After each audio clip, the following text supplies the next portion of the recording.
সত্যি বলছি, এই ভিডিওটা দেখার পর তোমরা একটা কথাই বলবে, দিদি তুমি কি এতদিন ঘুমোচ্ছিলে? না গো না, আমি একদমই ঘুমোচ্ছিলাম না। হ্যালো এভরিওয়ান, তো এখন প্রায় বাজে 11:30। তো আমরা এখন কলকাতা শহরে বেরিয়ে পড়েছি ঠাকুর দেখতে। রাতে ডিনারটা করেই বেরিয়েছি। তো কেমন লাগছে অবশ্যই কিন্তু কমেন্টসে জানিও। আর এই যে তোমাদের দাদা ভাই, হাত ধরে চললাম কলকাতার ঠাকুর দেখতে। মোটামুটি রাতের দিকে বেরিয়েছি, কারণ এতটাই সন্ধ্যের দিকে ভিড় হয়, তো তার জন্য ঠাকুরও দেখা হবে না। তো রাতের দিকে গেলে হয়তো ভালো ঠাকুরটা দেখতে পাবো, তো এর জন্যই বেরিয়ে পড়া। সন্ধ্যের টাইমটা যেহেতু ভীষণই ভিড় হয়, তা আমরা গিয়েছিলাম রাতের দিকে। বলে কি সন্ধ্যের দিকে ঘুরিনি, হ্যাঁ ঘুরেছি, সামনাসামনি ঘুরে বাড়ি চলে গেছি। একটা প্যান্ডেল ঘুরতে গিয়ে বুঝতেই পারছো আমার একটা নাজেহাল অবস্থা, কারণ ওই দিনটা ভীষণ গরম ছিল। এর মধ্যে আমি চুলটা খুলেও গেছিলাম, তো এত গরমের মধ্যে চুলটাকেও আটকে নিয়েছি। আর চুল খুলে সারা রাত ঠাকুর দেখা আমার পক্ষে একদমই সম্ভব নয়। প্রিয় মানুষের হাত ধরে চললাম কলকাতার ঠাকুর দেখতে। বিশ্বাস করো, পঞ্চমীর দিনটা আমার কাছে ভীষণ স্পেশাল ছিল। কলকাতার প্যান্ডেল মানে একটা আলাদাই অনুভূতি। ঠাকুরগুলো এত মিষ্টি হয় না ভাবনার বাইরে। চলে গেছিলাম ওখানেরই একটা প্যান্ডেলে, তো আমি এখানের নামটা ঠিক জানি না, তো প্যান্ডেলটা ভীষণ ভালো হয়েছে। তারপরে চললাম দ্বিতীয় প্যান্ডেল দেখার উদ্দেশ্যে, আর এখানেও প্যান্ডেলটা খুবই ভালো হয়েছে। থিমটা ছিল পুরো সাবেকি। কলকাতায় যেহেতু মহালয়ার পর থেকেই ঠাকুর দেখা স্টার্ট হয়ে যায়, তো পঞ্চমী ষষ্ঠী এগুলোতে ভীষণ ভিড় হয়। কলকাতার প্যান্ডেল আমার শর্ট ভিডিওতে অলরেডি দেওয়া আছে, চাইলে তোমরা দেখে আসতে পারো। কলকাতাতে ঘুরতে এলে তোমাকে চারিদিকে মানে ঘুরতে ঘুরতে মাথা খারাপ হয়ে যাবে। একটা প্যান্ডেলে ঘুরতে আমাদের প্রায় 1 ঘন্টা লেগে যাচ্ছে।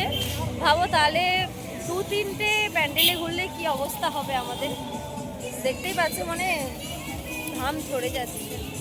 ওখানে ঠাকুর দেখে চলে গেছিলাম আমরা অন্য একটা প্যান্ডেল দেখতে। সত্যি বলতে কলকাতায় ঠাকুর দেখতে যা একটা আলাদাই অনুভূতি। আর প্রিয় মানুষের হাত ধরে হেঁটে হেঁটে ঠাকুর দেখা, তাহলে তো আর কিছু বলতেই হবে না। আমার জীবনের এই ফার্স্ট টাইম কলকাতায় ঠাকুর দেখতে আসা। আচ্ছা তোমরা কে কে তোমার প্রিয় মানুষের হাত ধরে কলকাতায় ঠাকুর দেখতে এসেছো অবশ্যই কিন্তু আমাকে জানিও। আর কলকাতায় যেহেতু খুব সামনে সামনে ঠাকুর হয়, হেঁটে যাওয়াটাই বেটার। মোটামুটি এখানের ভিড়টা খুবই কম ছিল, তাই ঠাকুরকে প্রণাম করে চললাম অন্য একটা প্যান্ডেলের উদ্দেশ্যে। কলকাতায় এসে তুমি ঠাকুর দেখে একদমই শেষ করতে পারবে না, কারণ এখানে প্রচুর প্রচুর ঠাকুর। আবার চললাম অন্য একটা প্যান্ডেলের উদ্দেশ্যে। এখানে প্রায় অনেকটাই ভিড় বেশি ছিল।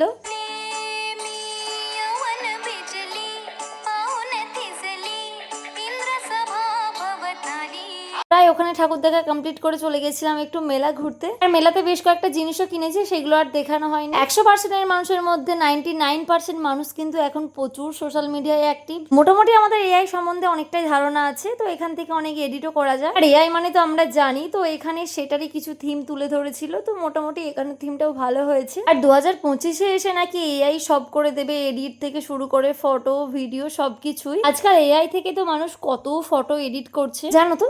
কলকাতায় দুর্গা মাগুলো এত মিষ্টি না, কি আর বলবো তোমাদেরকে, ভীষণ ভীষণ মিষ্টি। এআই এর প্যান্ডেল দেখতে এসে কিন্তু ভিড় নাজেহাল একটা অবস্থা, অনেক লাইন দিয়ে আসতে হয়েছিল আমাদেরকে। তো আগের প্যান্ডেলটা যেহেতু ভীষণ ভিড় ছিল, তাই ওখানে বেশিক্ষণ দাঁড়ালাম। ওখান থেকে বেশ কিছুটা দূরে এখানে একটা প্যান্ডেল হয়েছিল, আর প্যান্ডেলটার থিমটা ভীষণ ভালো হয়েছিল, আর তার সাথে লাইটিংটাও দুর্দান্ত ছিল। কলকাতা শহরে রাত্রিতে ঠাকুর দেখতে বেরোনোটা একটা আলাদাই আনন্দ। আর এত ঠাকুর হয়েছে দেখে শেষ করাই যাবে না।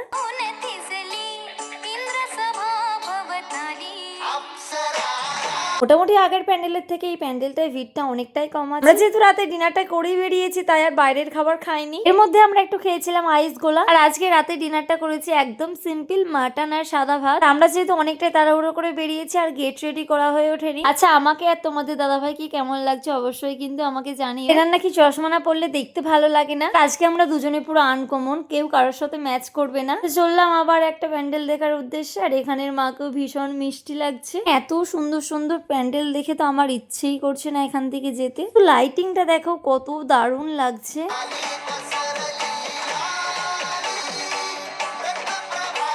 সো হ্যালো এভরিওয়ান, তো ফাইনালি পুরো কমপ্লিট হয়েছে আমাদের কলকাতায় দুর্গা ঠাকুর দেখা।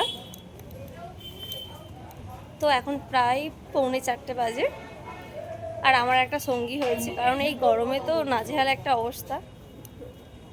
এই দেখো থুড়ি থুড়ি কি বলে ফেললাম তোমাদেরকে।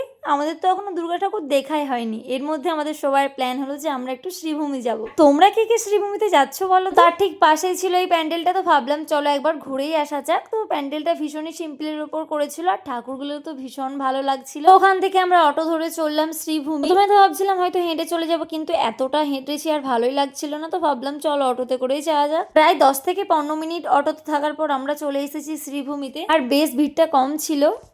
তো হ্যালো এভরিওয়ান, তো ফাইনালি আমরা শ্রীভূমিতে চলে এসেছি।